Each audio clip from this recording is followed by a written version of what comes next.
IBPS के इस साल के लगभग सारे एग्जाम में कॉन्टैक्ट करवाए जा चुके हैं। अभी last week IBPS PO prelims का एग्जाम हुआ है और इसमें बहुत सारे बच्चे ऐसे होंगे जिन्होंने इस साल RRB PO क्लर्क या फिर IBPS क्लर्क और PO का एग्जाम मिस कर दिया होगा। तो मैं वीडियो सिर्फ उन्हीं के लिए बना रहा हूँ क्योंकि हमें से बहुत सारे ऐसे बच्चे जिनका एग्जाम 1 मार्क्स से रुका होगा, किसी का एग्जाम 2 मार्क्स से रुका होगा।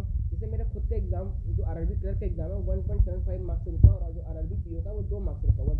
इसलिए मैंने यहाँ पर फेल्ड नहीं लिखा, मैंने यहाँ पर मिस लिखा है। मतलब हमने भी इक्वली मेहनत की है, बस उस दिन शायद हमारा दिन नहीं होगा या फिर हमारी थोड़ी स्पीड कम रह गई होगी, इसलिए हम 1-2 मार्क्स से पीछे हैं। लेकिन ऐसा नहीं कि हम फेलियर हैं, इसलिए मैंने यहाँ पर मिस लिखा हुआ है। और मैं वीडियो खास इसलिए बना रहा हूँ क्योंकि अगर हमने अभी तक के सारे एग्जाम मिस कर दिए हैं तो हमें कोई घबराने की बात नहीं है, क्योंकि यही तो खूबसूरती है बैंकिंग एग्जाम की कि इसमें साल में सिर्फ एक एग्जाम नहीं होता, साल में 6 एग्जाम होते हैं। अब कोई भी एग्जाम SSC का देख लो, चाहे UPSC किसी का एग्जाम देख लो, साल में इतने एग्जाम नहीं होते जितनी अपॉर्चुनिटी हमें बैंक एग्जाम में मिलती है कि अगर आप एक एग्जाम चूक भी जाए तो आप उसकी आगे की तैयारी कर सकते हो। जैसे कि मैं आपको बताऊँ, अभी जो अपकमिंग एग्जाम है वो शेड्यूल, जैसे जो आने वाले एग्जाम है जैसे SBI PO है वो नवंबर दिसंबर में शेड्यूल्ड है। मतलब शायद नवंबर के सेकंड या थर्ड वीक में इसकी नोटिफिकेशन आ जाएगी और दिसंबर में इसका एग्जाम कंडक्ट करवाया जाएगा।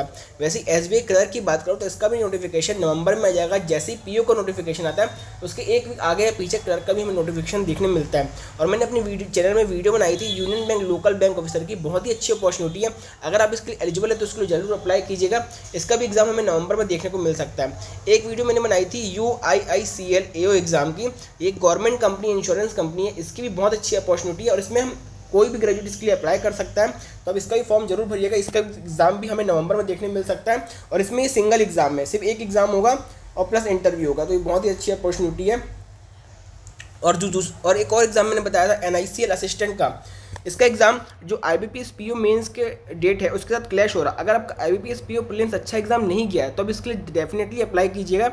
अगर आप IBPS PO के लिए कॉन्फिडेंट है तो फिर आप PO पे ज़्यादा फोकस करिएगा, लेकिन इसका एग्जाम फॉर्म आप डाल दीजिएगा। मैं ऐसा इसलिए कह रहा हूँ क्योंकि मैंने अपनी पिछली वीडियो में बताया था कि कभी कभी एग्जाम क्या है अलग अलग शिफ्ट में कंडक्ट करवाए जाते हैं और IBPS PO का जो मेंस एग्जाम है वो लगभग एक ही शिफ्ट में ऑल ओवर इंडिया कंडक्ट हो जाता है। तो इसका एग्जाम अगर आपका अलग अलग शिफ्ट में हुआ और सेंटर एक ही जगह गया तो अब इसका एग्जाम आप अप्लाई कर सकते हो, मतलब इसका एग्जाम दे सकते हो। मैं इसलिए कह रहा हूँ कि अपॉर्चुनिटी बहुत कम निकलती है और कॉम्पिटिशन बहुत ज़्यादा है। तो अगर ऐसी नोटिफिकेशन निकलती है तो हमें मिस नहीं करनी चाहिए, इसलिए मैं कह रहा हूँ। और बहुत लोग कह रहे हैं LIC असिस्टेंट एग्जाम एक्सपेक्टेड है तो जनवरी में इसका अभी नोटिफिकेशन देखने मिल सकता है, जैसा जो पूरा मार्केट में बस चल रहा है उसके हिसाब से। और जून में तो IBPS का नया कैलेंडर शुरू हो जाता है, RRB की नोटिफिकेशन आ जाती है। तो मैं ऐसा इसलिए कह रहा हूँ कि आपको डिमोटिवेट होने की बिल्कुल ज़रूरत नहीं है।